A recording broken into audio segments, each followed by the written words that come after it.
Hi there! Welcome to History in Retrograde. This is the podcast where we use the ancient art of astrology to help us better understand the past. I'm your co-host, Chandler O'Quinn, and joining me live via satellite is my mom. Hi, Mom! Hi, Chandler. How are you? I'm doing very well. Are you ready to begin another grand experiment? Absolutely. I'm always ready to do another experiment. Well, let's give it a whirl. All right. And I'd also like to thank everyone for listening and for paying attention and for learning. I know that there are a lot of people out there who are absolutely learning things from this, which is very exciting.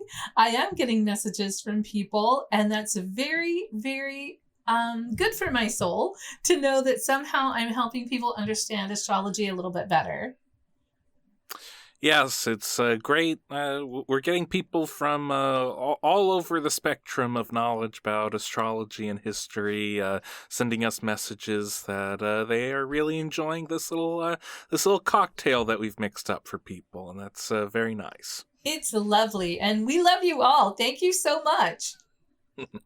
And for those of you, if this is your first episode of History in Retrograde, the way that the podcast works is that in a moment I will give the astrological birth data of a random historical figure to my mother.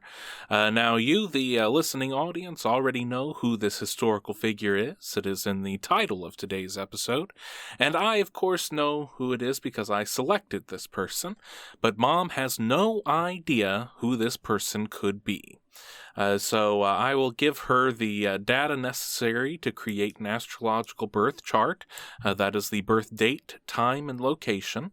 She will enter that into the BAT computer, and out will come the astrological birth chart, where all of the planets, moons, and stars were at the moment that person was born.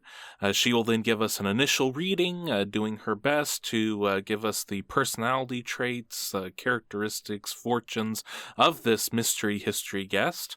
I will then ask a few discussion questions and then reveal who our guest is, and then give a little background about the person.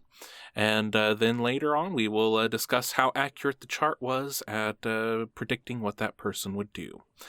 So without further ado, let us begin. All right. This is a female. Mm-hmm. Born on the 9th of November, 1849. All right. We do not have a birth time, so we'll have to go with noon. All right. The country nowadays, it is Slovakia. Oh. At the time that she was born, it was part of the Austro-Hungarian Empire. Ooh. But Slovakia, and Nove, N-O-V-E, Zamki.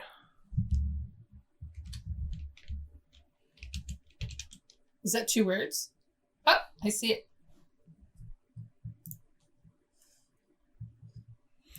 And I apologize for my pronunciation of that. So again, this is a female born on November 9th, 1849. We do not know the time. And the current country of Slovakia, Nove Zamki. All right. My goodness.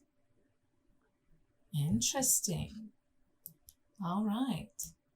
Well, clearly we have a splash chart, which is unique.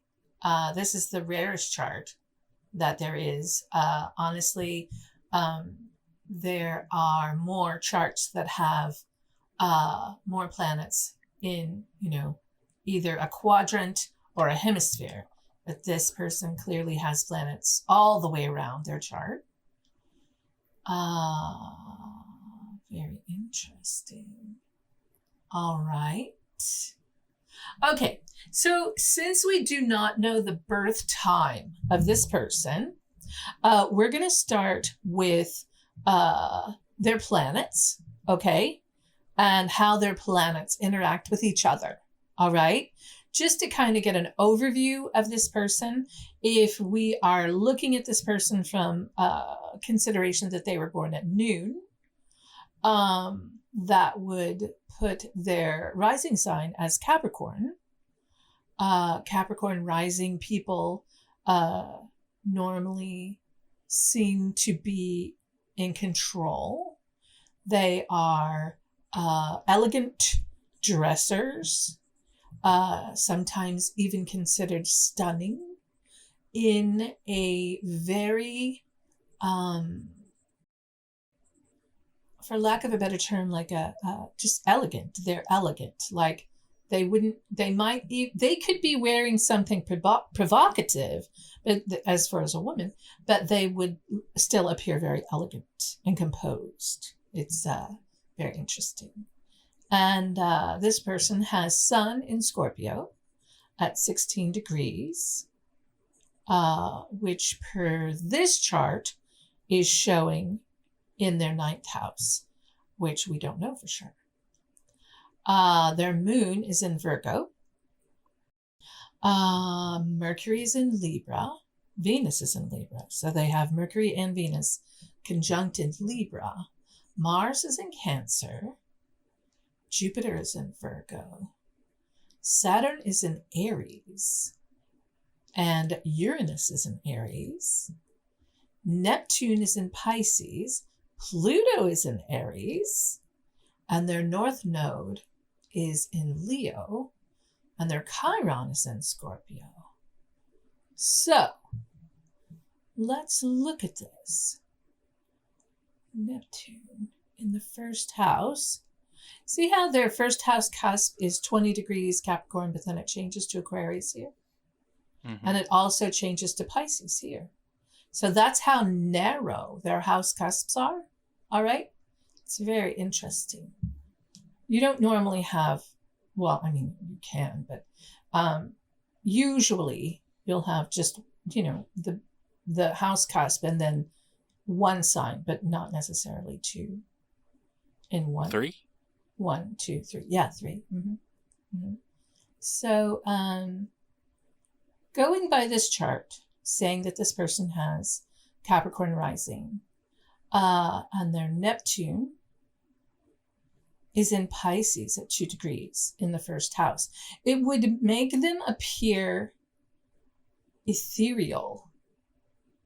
Like having Neptune in the first house also gives them a very, it could make them very psychic. Having Neptune in Pisces anyway is going to make you psychic because Neptune rules Pisces, all right? So here you have an extra dose of your Neptune in Pisces, okay? It also would make them have the ability to completely disguise themselves. So for an actor, it would be very handy. It would also be very handy for a spy to be able to completely disappear if they want to and become anything they want.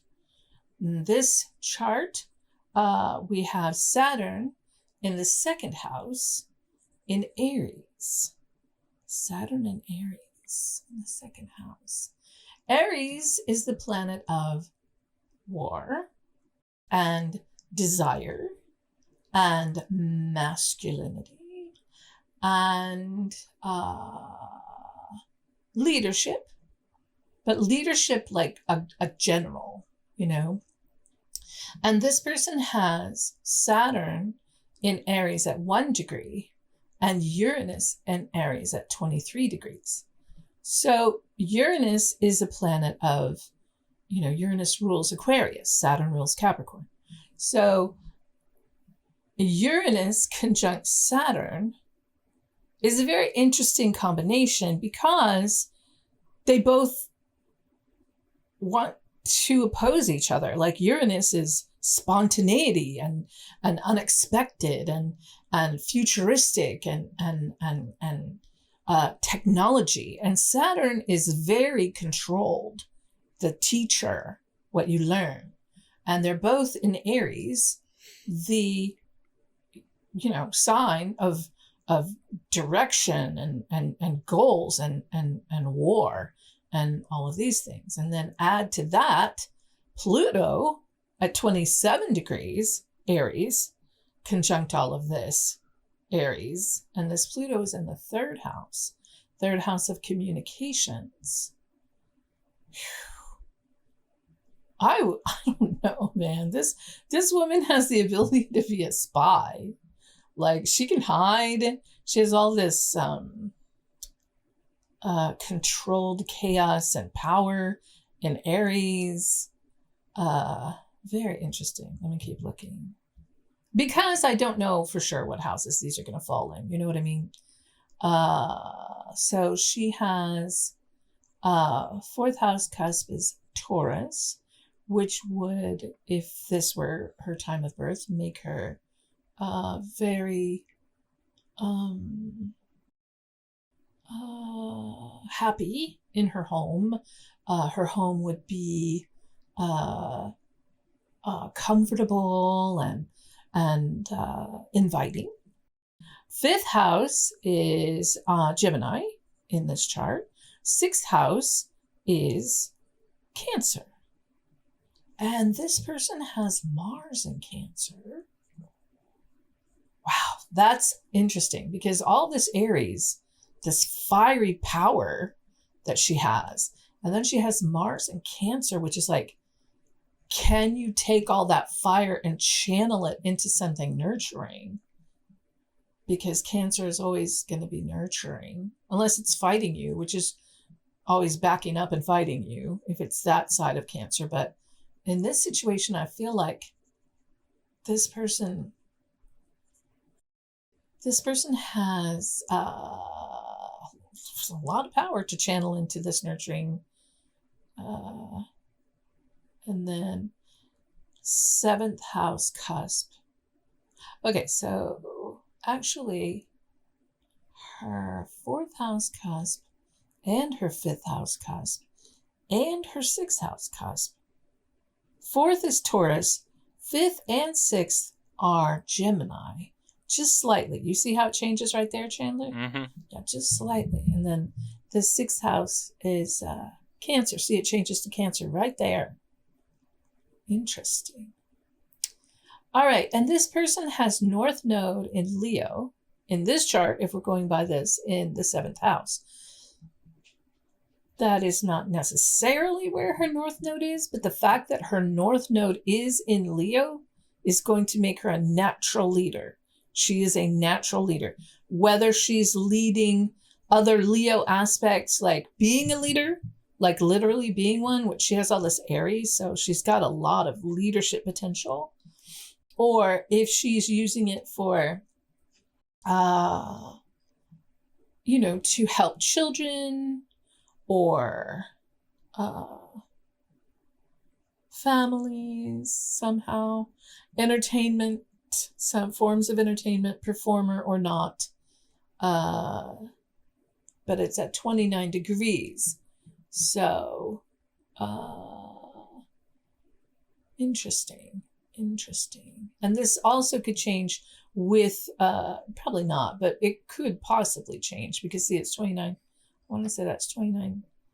I can't see what those numbers are, but that it could be a different degree. You know what I mean? Like, she could be 1 degree Virgo North Node, or she could be less degrees Leo North Node. Either way, she has both aspects, because she's at 29 degrees North Node in Leo, right? So she's definitely going to have North Node aspects that are Virgonian, like work and work ethic and hard worker, and her work being top quality, wanting it to be the best. You know what I mean? So then we go to her 8th house cusp, which is Virgo. And here she has Moon, Jupiter, just double checking. And Mercury. No. Venus. I'm sorry, Venus. No, her Venus is at 19 degrees Libra. Okay, because this changes the house cast. So in this situation, she has Moon conjunct Jupiter. If this is actually her correct rising sign, that would mean that there's a lot of good fortune coming from the mother and women. Either way, whether this is correct or not, she has good fortune connected to women and her mother and her emotions. But it's in Virgo. So having Moon in Virgo is an interesting placement because Virgos can be very analytical. Very analytical. So it's kind of like having Moon in Capricorn in that you're not so connected to your emotions. You're more analytical about your emotions, where Moon in Capricorn people they want to sort of control their emotions. They want to not be, they want to be like Spock. People who have Moon in Capricorn want to be like Spock, right? They prefer not to deal with their emotions. And when they do deal with their emotions, it can be like when Spock just loses it, right? And he's so emotional. So it's a very interesting teeter-totter for people who have Moon in Capricorn. People with Moon in Virgo are going to be in that same sort of element, in that their emotions are they're not as connected to them like they would be if their Moon was in, a water sign or a fire sign or anything other than Virgo, maybe Gemini, and Capricorn. Those three, I really think, tend to have difficulty, and maybe Moon in Aquarius too. Moon in Aquarius people might have a little bit of issue there with their emotions. But this person has a lot of good fortune with mother and women, or they should. Then Venus in Libra and Mercury in Libra. Ooh, the first thing that comes to mind is sweet talker, like really like pretty talk, like because Libra's pretty. Libra is it's the balance, it's the scales, it's pretty, its ruler is Venus, and here this person has Venus conjunct Mercury in Libra. It's just I would think that this person would have had very good be able to negotiate, right? Am I close at all? Yeah. Okay. Also, this person has Uranus opposing both of these by degree. So somehow unexpected, and Pluto opposing this situation, lending energy to it, like forcing this issue. You know what I mean? Like this Aries forcing this communication, this Libra communication. But it also could be a writer or performer. This person has Sun in Scorpio. So Sun in Scorpio would definitely like the finer things in life. And their Sun is conjunct their midheaven. So they should have had great, been very, career oriented. Now, again, that has to do with this, if they were born at noon, which we don't know. Also, Chiron at 29 degrees Scorpio shows that there is some wounded healer energy with things that are Plutonian, like death and rebirth, hidden things, the occult, secrets, things like that. Do you have any questions? Yeah. So you talked earlier about their north node. What would their south node be? Well, the opposite of Leo would be here in Aquarius, right? Mm-hmm. So if they weren't, if they weren't following their north node, then they would be more humanitarian in that, I don't know. I mean, it's always harder for me to do the ones that don't have a birth time because I can't get as accurate as I want to get. I want to get really super accurate, Mm-hmm. and I can't do it. What role would sexuality play in their life? Well, this person has Mars in Cancer and Venus in Libra. So, but their sun is in Scorpio. All right. So, I would think that sexuality would be, just because their sun is in Scorpio, I think their sexuality would be important. Venus rules Libra and Venus is in Libra. Are you speaking of like to be sexy, or are you speaking of whether or not they were heterosexual? No. Okay, so the first one. Okay, so I would think with Sun in Scorpio that they were probably kind of sexy. I am thinking about all the Scorpios that I know, and all of them have they like sex. They like it pretty much. Okay. Not that everyone doesn't, but I just mean for Scorpios, it's more of an aspect of their personality, like it's not just like a physical thing that you do with someone that, you care about or whatever. I think Scorpios, it's very important to them as it's part of their who they are. Is this an intelligent person?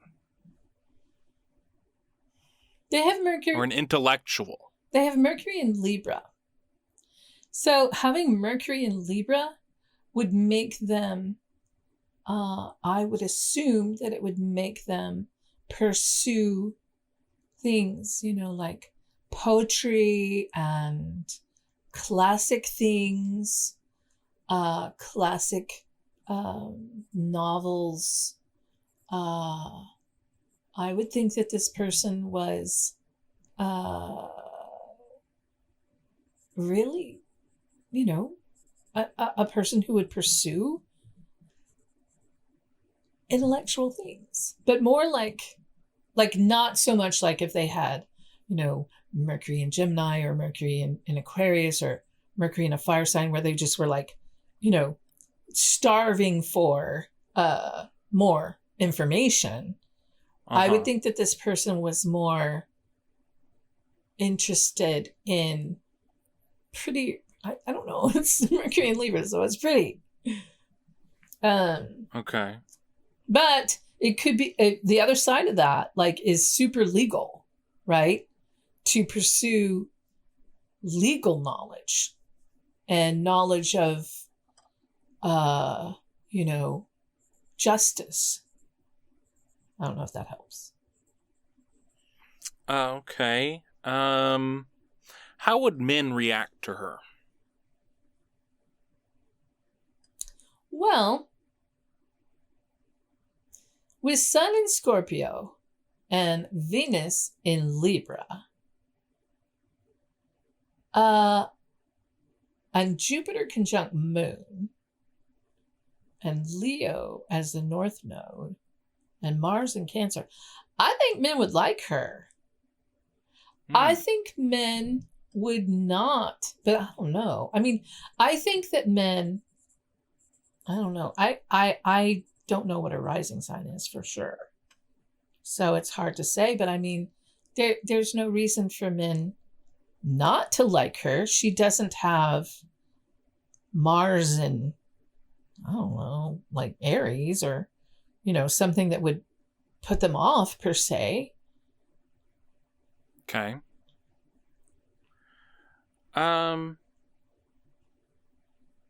What would she look for in a romantic partner?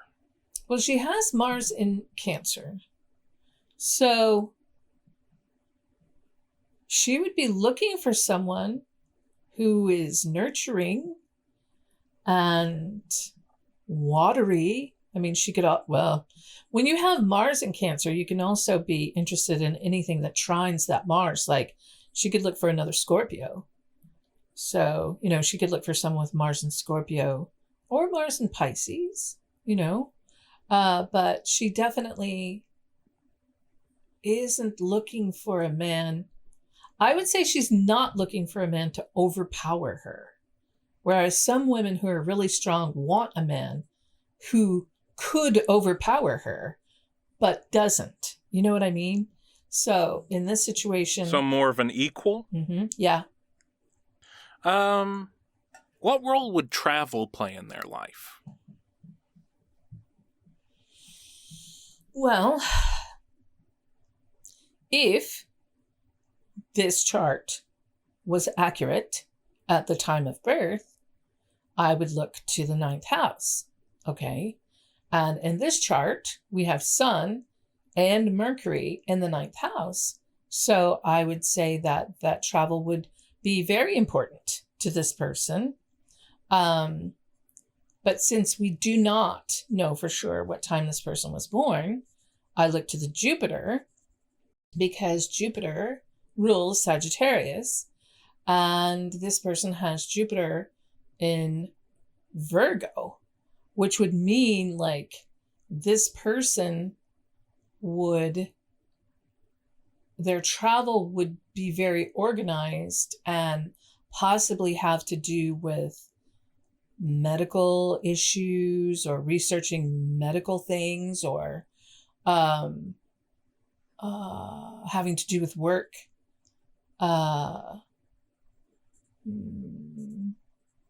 organization, all the things that are represented by Virgo. What sort of profession do you think this woman would go into? Well, it's, again, this is very difficult because we don't know for sure what her houses are. But, I mean, the planets that she has and the placement of them in the signs that they're in, I think, I don't know. I mean, I would think she would be some sort of, well, I mean, she does have, here's one side of it, okay? She has Sun in Scorpio and Neptune in Pisces. She could be, a psychic, like a reader, some kind of a person connected to esoteric, right? But she has this Mercury and Venus in Libra, which is very soft and, a person who can negotiate. And with Jupiter conjunct Moon, she could negotiate for women. And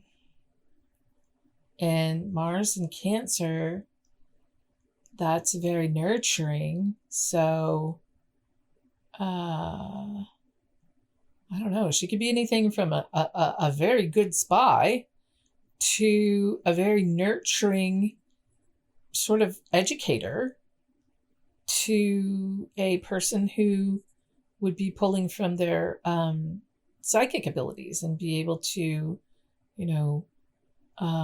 connect to other realms. It it's very hard to tell when I don't have the time of birth. You know how frustrated I get when I don't have it, and I can't get detailed on it because it's a mystery to me. Mm-hmm. And then after you tell me who it is, then I might be able to say, oh, well, they probably had, this rising, and then I can kind of get an idea of where, that everything fell in the chart. Mm-hmm. How would she handle herself in a physical altercation? Well, she has Saturn and Uranus and Pluto in Aries. And she has North Node in Leo. And Sun in a Scorpio. I mean, she could be very fierce. But that Sun in Scorpio would give her the opportunity to manipulate her way around it. But she has the power to just knock somebody out if she wants to. Okay. So, is there anything else that stands out to you about the chart? I am completely in a quandary because I would really like to know what the rising sign of this person is. It would be very helpful to me because I would like to know, as always, I like to know where everything really sits.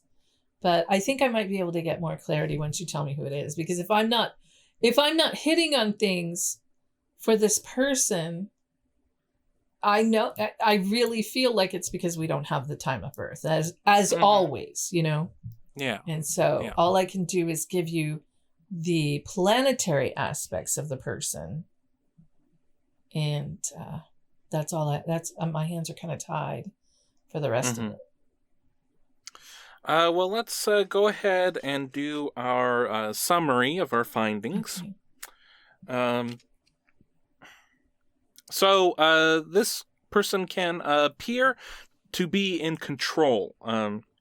Might be an elegant dresser, stunning, elegant even if she were wearing something provocative, a composed person, ethereal, possibly psychic, could completely disguise themselves, would be chameleon-like, possibly a spy, espionage might play a role in their life.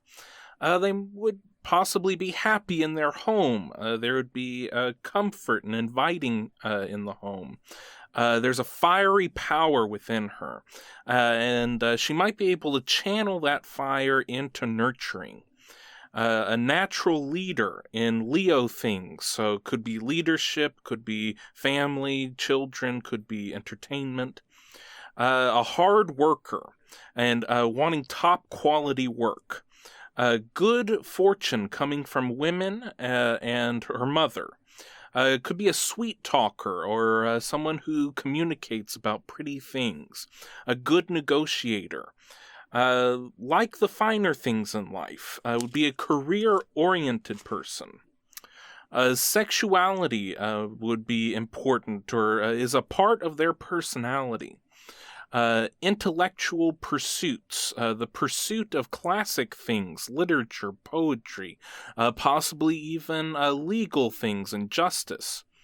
Men would like her, looking for a nurturing partner, not looking for someone to overpower them, but someone to be their equal.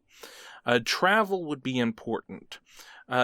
Organized travel, medical-oriented travel, travel having to do with work. Could be a psychic, could be a spy, a teacher, or lean into that psychic connection, and would be a fierce fighter.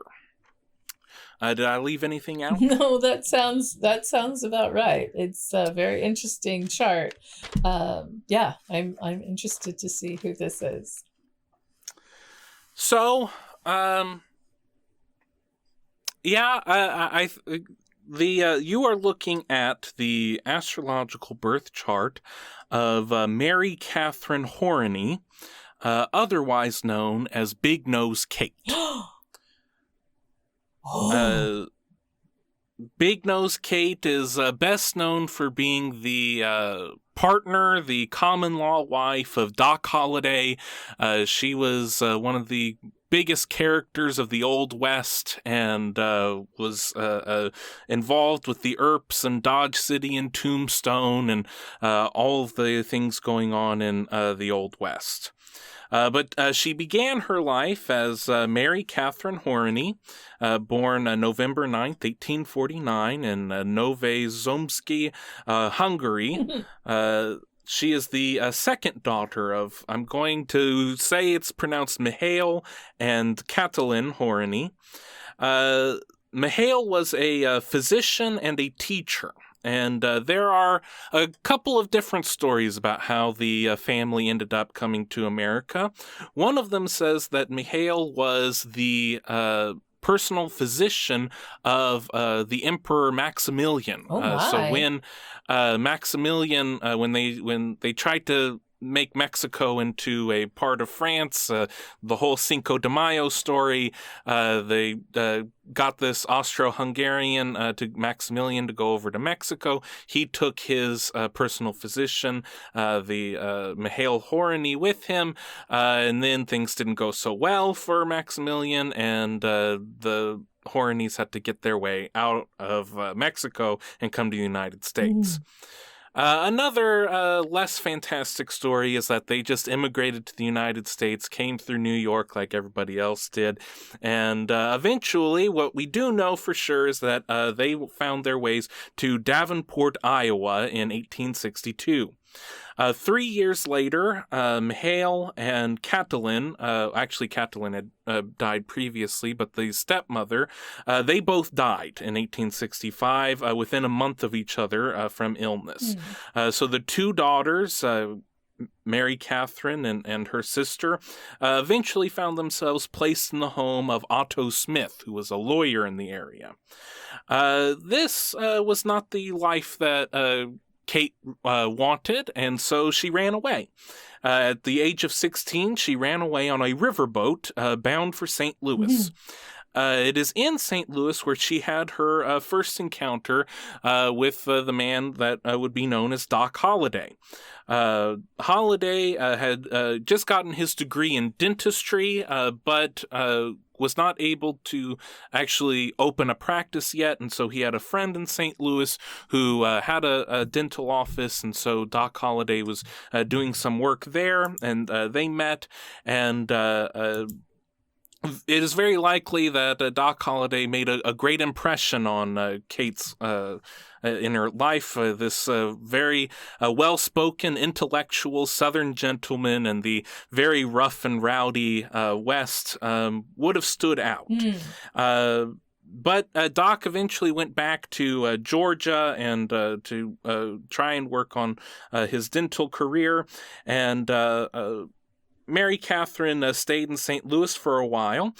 She enrolled in a convent school, trying to learn whatever they could teach there at the convent, but the convent was not the life for Big Nose Kate.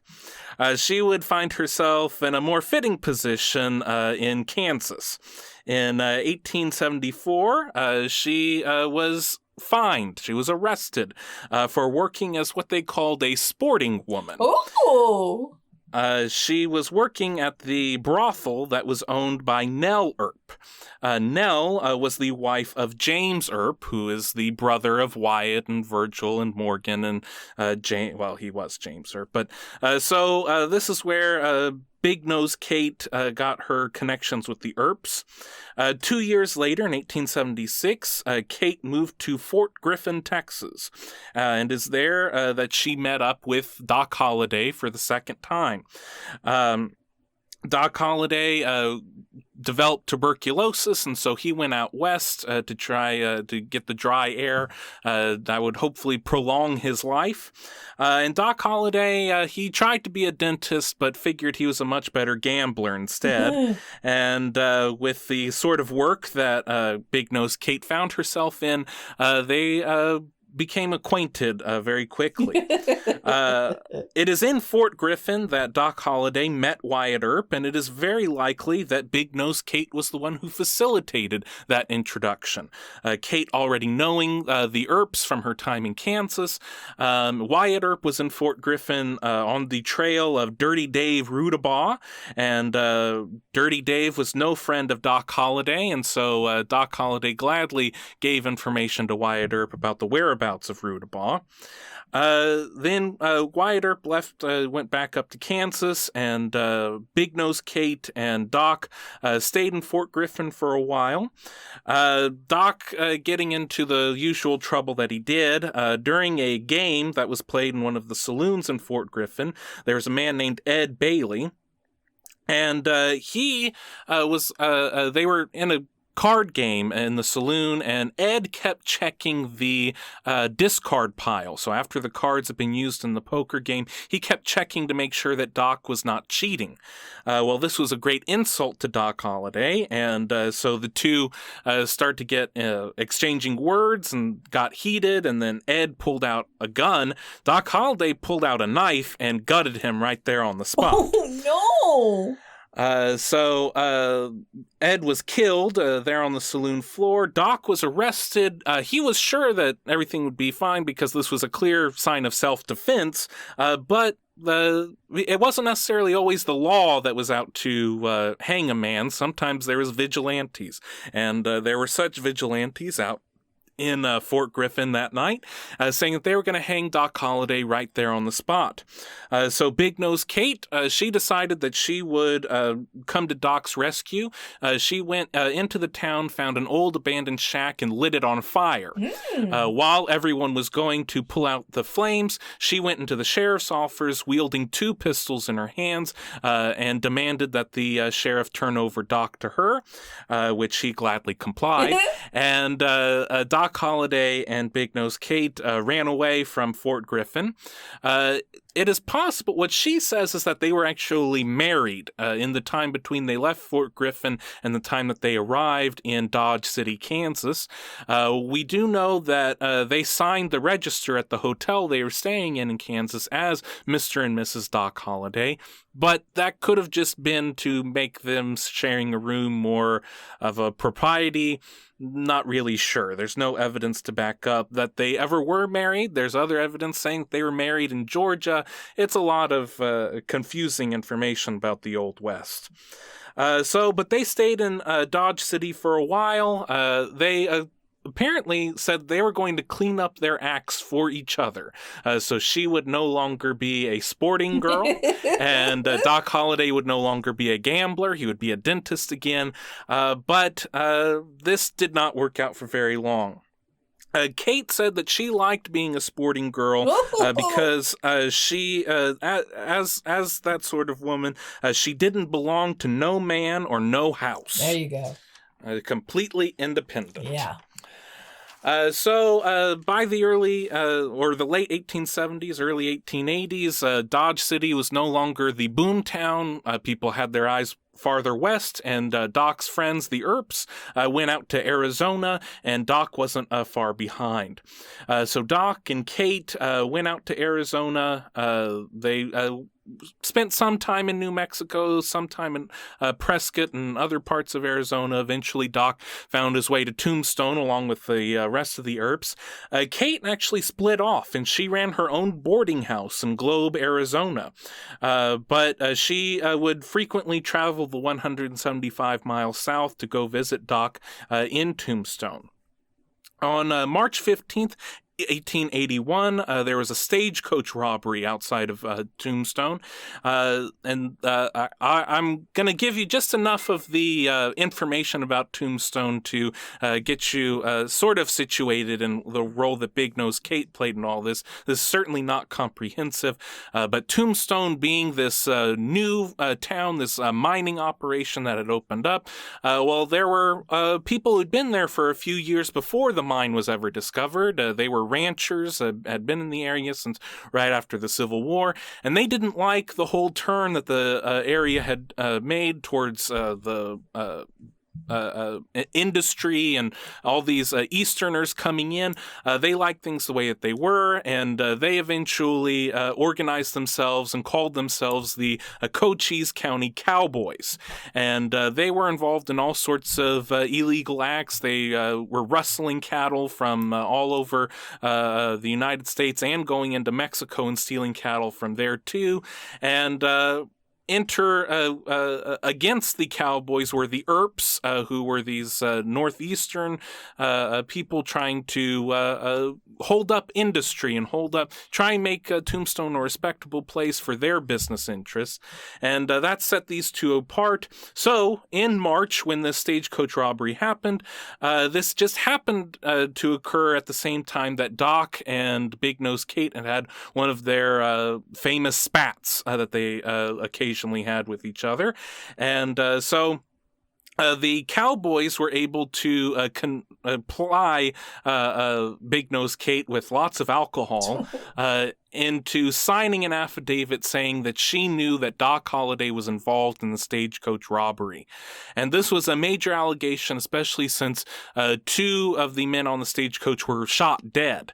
So she signed this affidavit, and then things kind of those were very harsh words to sign against your supposedly significant other. They hit a bit of a rough patch after that. But, the Earps were able to prove Doc Holliday's innocence in all this, showing that he was actually, believe it or not, in a gambling hall at the time and was not at the scene of the crime. And but they did seem to work out this incident that had happened.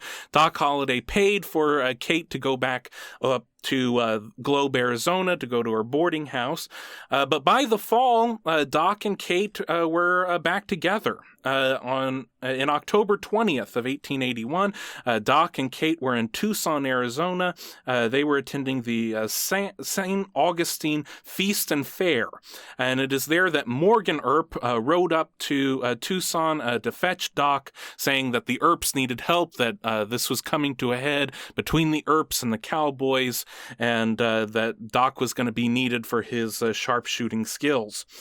So they left and came back to Tombstone. Doc and Kate together stayed at Fly's boarding house in Tombstone, and it is there on October 26, 1881, that we have one of the witness accounts of what would be one of the most famous shootouts in all of Old West history. So on the morning of October 26, 1881, they were staying at Fly's boarding house, and Kate recalls that there was a man who entered into the lobby. He had a bandage around his head and a rifle in his arms, shouting he wanted to see Doc Holliday. He wanted to see Doc. That man was Ike Clanton. Clanton and the McClowrys, they were involved with the Cowboys opposing Holliday and the Earps, and it is very likely that he was there to try and kill Doc Holliday that morning.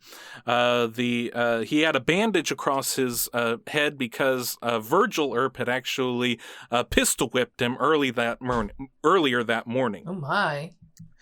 So eventually, as the morning went into afternoon, it was clear that the Clantons and McClowrys were in the alley right next to Fly's boarding house, and that they had guns on them. And there was a gun ordinance in the town saying that you had to give up your guns at the city limits, and they had not done so. So Wyatt Earp, Virgil Earp, and Morgan Earp and Doc Holliday went down the street to go and try and get the guns away from the Clantons and McClowrys. All the previous night, Ike Clanton had been saying that he was out for the Earps. He was going to kill them. But according to what the Earps and Holliday say, they were just there to disarm them. They approached the alley and issued the warning, give us your guns now. And then there was, no one really knows who shot first, but there were 30 seconds and 30 shots fired in those 30 seconds. And at the end of it, everyone except Wyatt Earp was injured. And then the Clantons and McLowrys were all dead. Ike Clanton, the one who had actually started everything, did not have a gun on him, and so he actually ran away. So after these famous 30 seconds, Big Nose Kate says that Doc Holliday went up to his room and sat on the edge of the bed and just wept. So sad about how this had all gone down and the intensity of it. Doc Holliday had certainly killed other men before, but had never been in that sort of pressure, the gunfight of what that famous gunfight was. And so it played a major role on his emotions that night. And that's really the last account that we have of Doc and Kate being together. The Earps and Holliday were charged with murder, but they were acquitted. And then Wyatt Earp and Doc Holliday, along with some of their allies, went on the famous Vendetta ride, going down and hunting down all the cowboys that were involved in the shootout and the murder of the other Earp brother. So Wyatt Earp would eventually end up in Colorado at a sanitarium to try and take care of the tuberculosis, and he would die from that tuberculosis in 1887. Shortly thereafter, Kate married a man named George Cummings. And Cummings, he was not a good guy either. He was an abusive alcoholic. She got away from him. She ran a bakery for a little while in Brisbane, Arizona. She eventually settled down with a man named John Howard in 1910. They were together for 20 years. And in 1930, he passed away, and she took care of the estate. And then she petitioned the governor of Arizona to be the first woman admitted into the Arizona Pioneer Home. And she was actually granted that in 1931, and she lived there until her death in 1940.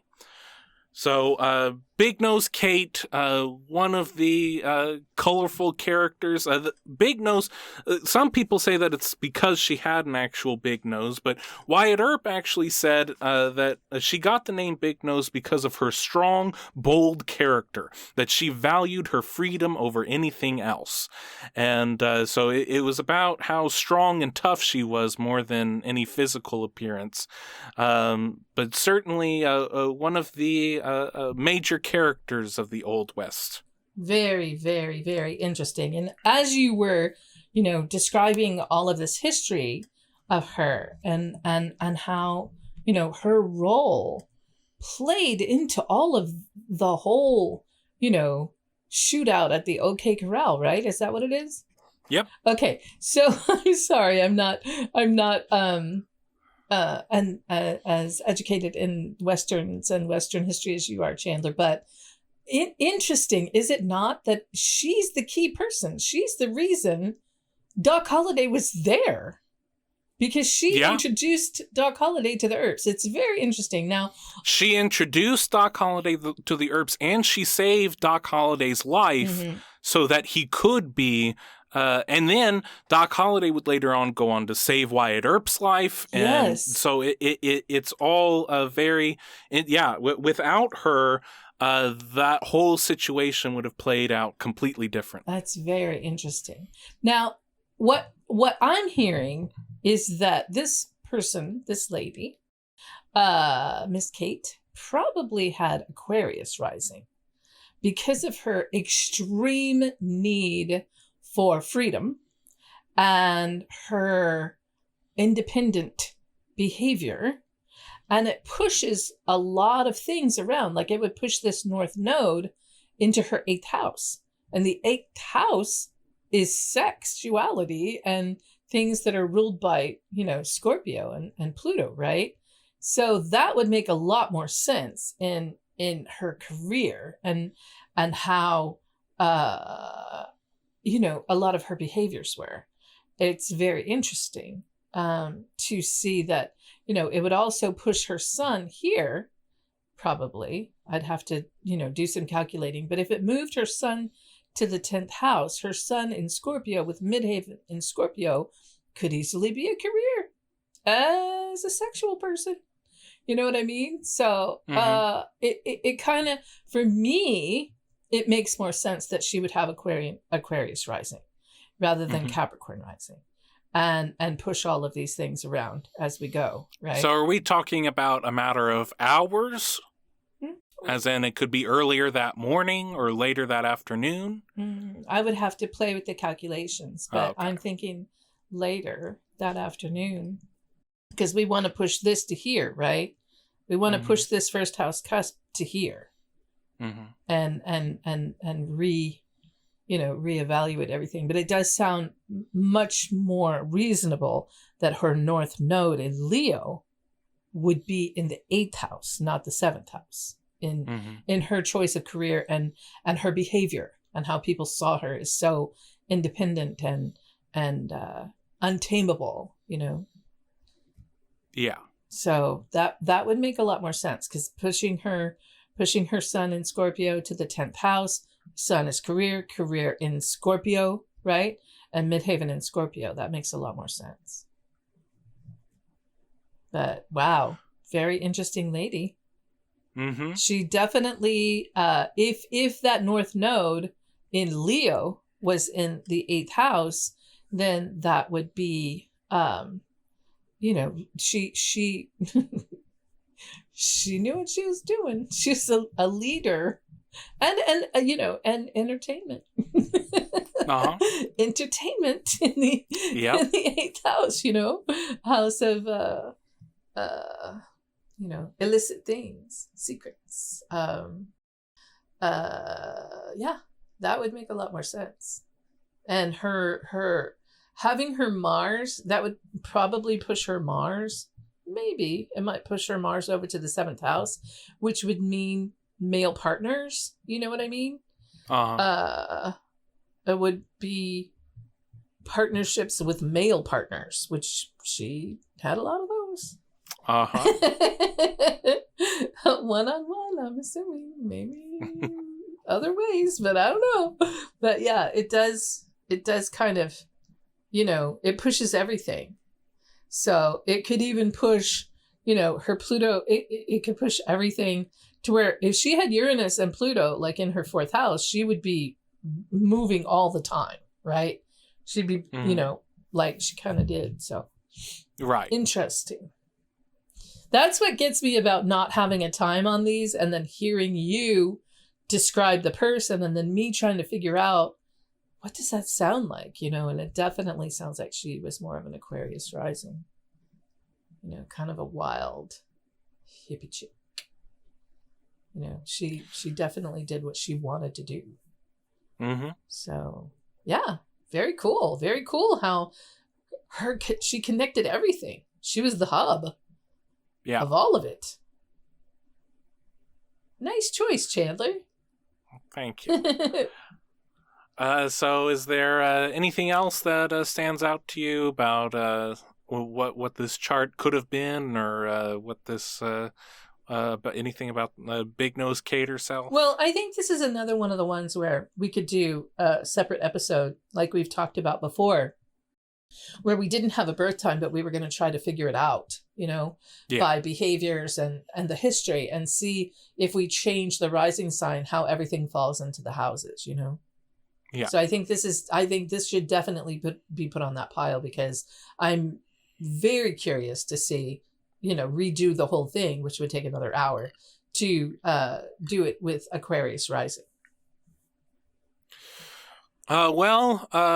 On our scale of right on the money to way out in outer space, I do think this one is a little bit in the middle, and that is because of the lack of information. And so at some future point, we will play around with the time and try and get one that makes a little bit more sense. But I think there were several things that still made sense.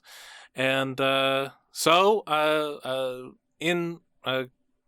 would just like to reach out to everyone who's been listening all of last year, and as we go into this new year, that we're very grateful to all of you listening all over the country, all over the world, and all of your support. And we're actually starting to get some tips, some dollars starting to come into our PayPal account. That has been really surprising to see, and we're very grateful to you.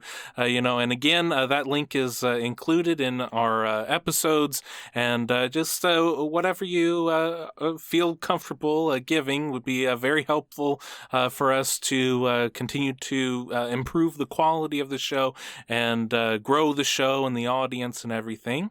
And of course, if you'd like to reach out, we are available on socials. We're on Facebook, History in Retrograde.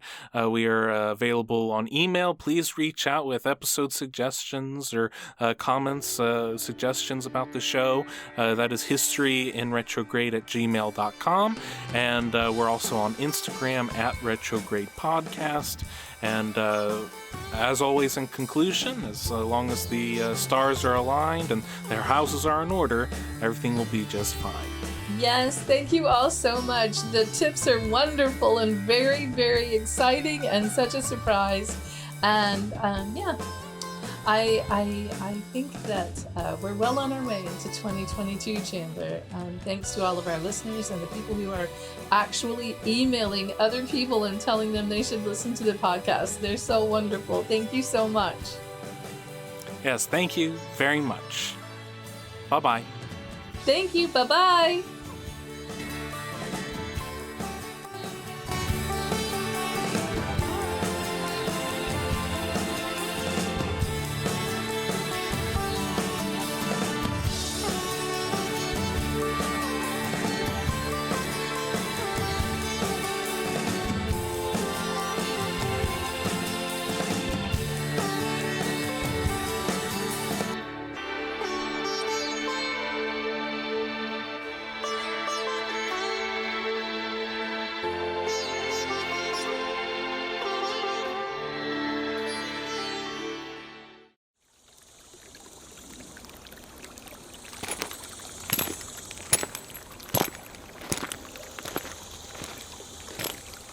Salal Creek Studio.